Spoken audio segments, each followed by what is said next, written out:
So, the next few videos are going to be me talking about... I've been thinking about this topic a little bit for a few days, and I thought, what the hell. So the topic in question is, what independent comic books could work as animes? And the reason I say independent, because I've already done Marvel and DC and a few things here and there. Talked about those in past videos. But I figured independent because there are a lot of independent titles that I think could work as excellent animes. Now, before I even start, I didn't want to mention Hellboy, The Darkness, or Spawn. Those three, I can already tell you, would make awesome animes, but everyone's thought of them, and I wanted to, stay out of the generic stuff. But yes, I would say Hellboy, Darkness, and Spawn would make excellent animes. But anyway, starting things off, as you can see right here, is Usagi Yojimbo. Now, for those who don't know what Usagi Yojimbo is, it's a story of the... It's kind of like based in the feudal era of Japan, or maybe even earlier than that, where we have a samurai rabbit named Usagi Yojimbo, who is pretty much... he's based off of a group of samurai people from actual history.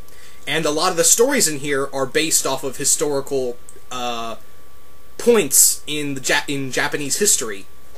So I think it would be very cool, like kind of like a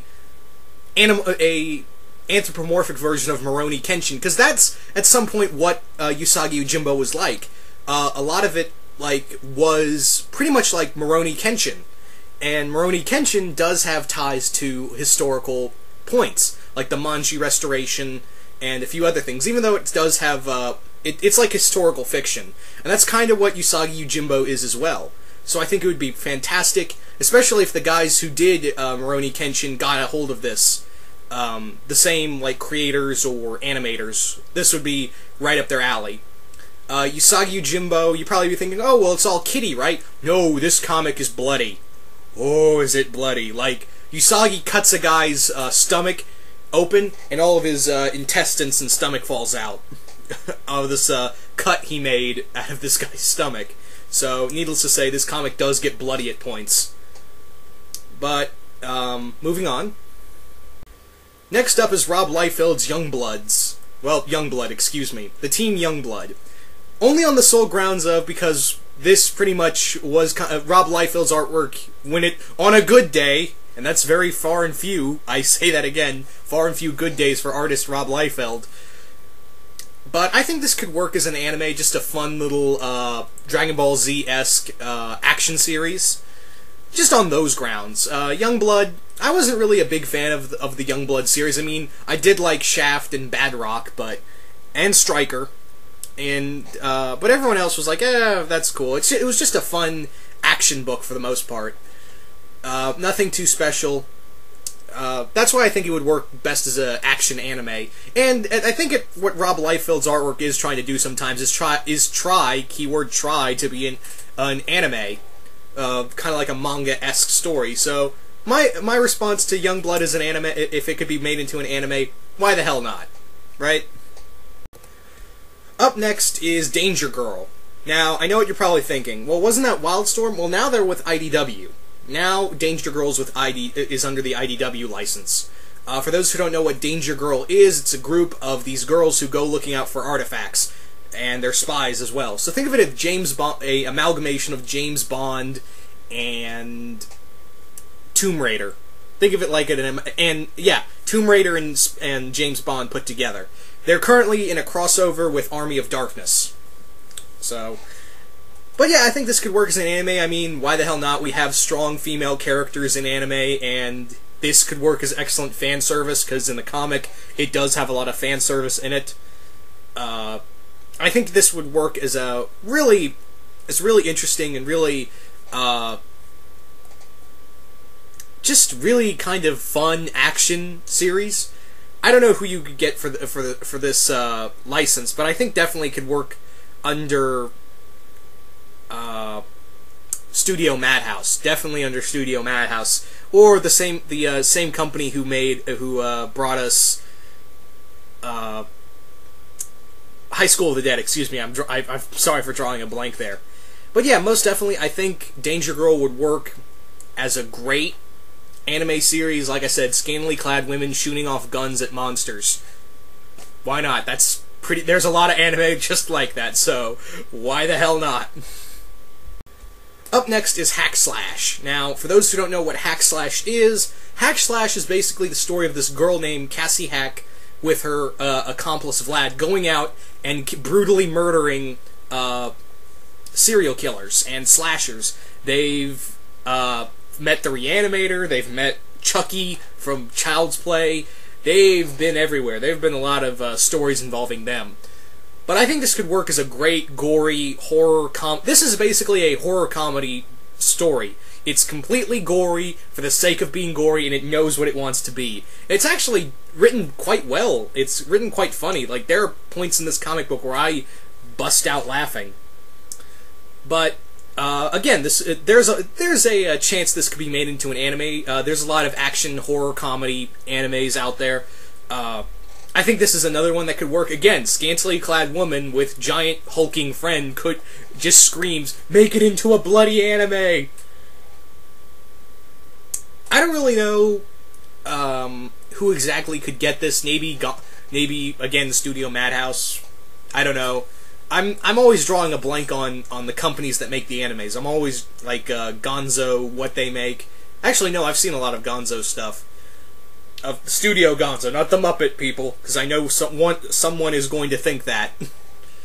So, yeah, I most definitely think this could work as a amazing anime. I can just imagine the style of just the blood going everywhere. They're going to get very artistic with the blood and guts everywhere. I don't know who you could get to do the voice casting. I mean, kind of do it like I guess you could do it kind of like how the X-Men anime did, the Marvel anime, excuse me, how the Marvel anime did it, and, you know, get them Japanese written first and then go to the English dub after they're done as animes first. But, anyway, I'm going to move on to the next one. So up next is Y: The Last Man by Brian K. Vaughan. Now, this is probably one of the most hailed series from Vertigo. Now, Y: The Last Man, for those who don't know, was basically the story of a man named Yorick Brown and his pet monkey, Appersan. I think that's if I remember right, that's the monkey's name. And they are the last two men on Earth. This weird plague has pretty much wiped out all of male life, either be human or animal. And all that's left are females. And you'd be thinking, oh yeah, last man on Earth, all the women in the world coming after me. That's great, right? Wrong. Wrong. Wrong. Yorick Brown is pretty much hunted down repeatedly by every single woman. I mean, there are some really crazy women in here. And there's geneticists, there's ninjas, there's all kinds of crazy shit. And again, this is another anime that I can definitely see Y: The Last Man working as an anime. I mean, the movie hasn't been taken off the ground yet, so why not? Why not just, instead of trying to make Y: The Last Man movie, why don't we get a, like, I don't know how many episodes it would be, because the series ran for about 60 issues before it came to an end. It wasn't canceled, it just ended at issue 60. Or was it 106? Yeah, I think it was 60 issues. But I don't know where you could take this, honestly. How many episodes? That's the same thing with a lot of these other shows. With Youngblood, I can definitely see maybe, I don't know, maybe 26 episodes or 12. Danger Girl could probably last 26 episodes. I'm not really asking for these animes to be incredibly long or anything. Hack Slash could definitely work as a 12 episodes miniseries. Usagi Yojimbo, that's going to be a very long story, but with Y: The Last Man, this story could probably be told in about 48 episodes, 2 seasons, because it is a very long story, and the story itself is very complex. Even though, you know, bottom line is he's the last male, him and his monkey are the last 2 men on Earth. So, yeah, but there's a lot more to it. So definitely Y: The Last Man could definitely work as an anime. So, anyway, I'm going to move on. So, next up is Garth Ennis's The Boys. Now, we all know that Garth Ennis can be super gory, right? Well, in here, he really steps up his game. Garth Ennis' The Boys. Now, in a nutshell, for those who don't know, The Boys is basically a group of these government-paid experts to basically keep in line the superhero community. Which, by the way, in this universe of The Boys, the superheroes are just total assholes. They pretty much go around saving people just, you know, because they can. And they don't really care much for property damage, for the most part.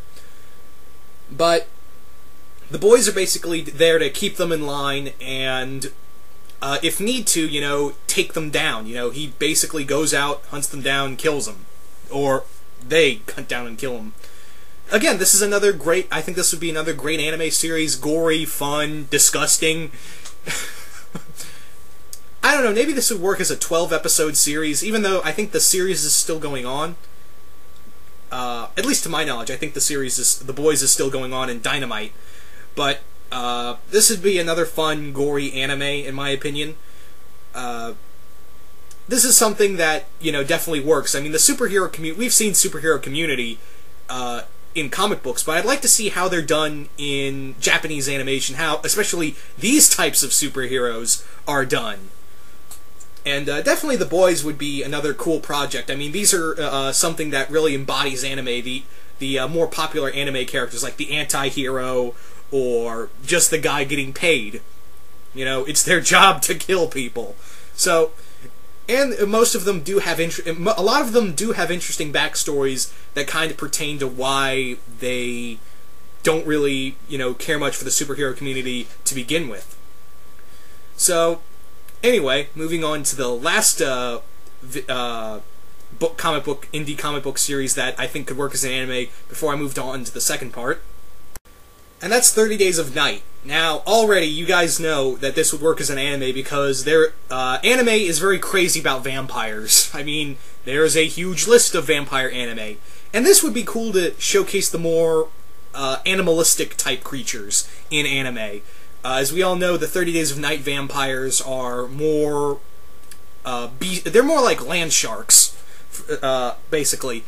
And I think this series could actually last, like 30 Days of Night. I think it could work for 30 episodes. Just each day is an episode.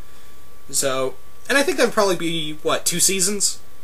Which is probably enough for most animes. Now, again, this could work. I mean, Ben Templesmith's artwork could be really incorporated well into here. I think it'd be really cool to see some of the backgrounds and even some of the vampire animation. I mean, with anime, you could probably make the vampires in this series a little more animalistic looking. I mean, you could make them look more gangly, or their teeth are longer, or their eyes are more slanted down, their ears are more perked up. Kind of like some of the anime ghouls in a lot of animes like Hellsing or something like that. They have a more demonic figure to them. Rather than make them look somewhat humanoid, make them more animalistic. That's something I think I'd be okay with how they changed the vampires, as long as they still kept them at their core, at least these vampires, just animals. You know, these wild, these just not here to romance you, just here to rip your throat out and drink all the blood. And again, this anime would be super gory. But, yeah, that's pretty much all the animes for at least this part. The reason why I'm breaking this up to 2, maybe 3 parts is because I really don't want to make a super long video. So I'm going to break this up to 2, and possibly if there's any, and it's possible this might be a 3-parter. But anyway, hope you guys have been enjoying this so far, and you guys tell me, what independent comic books could work as animes? And again, I didn't want to talk about The Darkness, Spawn, or Hellboy because those would actually work as animes and everyone knows it, so that's why I didn't want to talk about it. I mean, hell, there was a Witchblade anime. For those, well, a lot of people probably do know this, but yeah, maybe there is hope for independent comic books getting animes. But anyway, guys, I'm out.